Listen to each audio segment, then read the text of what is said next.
भारताचा पश्चिम किनारा आणि किनाऱ्याला समांतर असलेली सह्याद्री पर्वतरांग यांच्यामध्ये असलेल्या भूमीचा पट्टा महाराष्ट्रात व गोव्यात कोकण म्हणून ओळखला जातो। याच पट्ट्याला दक्षिणेत म्हणजे कर्नाटक व केरळमध्ये मलबार किनारा म्हणून ओळखतात। कोकणाची भूमी अपार निसर्ग सौंदर्याने नटलेली आहे।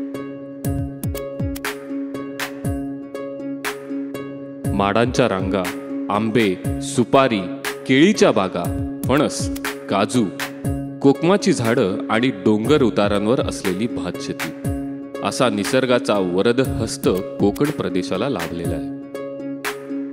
महाराष्ट्राची राजधानी मुंबई ही या कोकण पट्ट्यातच स्थित आहे। रत्नागिरी हे शहर रत्नागिरी जिल्ह्याचे प्रमुख प्रशासकीय मुख्यालय आहे। ते भारताच्या पश्चिम किनाऱ्यावरील एक बंदर आहे। रत्नागिरी शहर पूर्णपणे डोंगराच्या उतारावर वसलेले आहे। रत्नागिरीचा हापूस आंबा जगप्रसिद्ध आहे।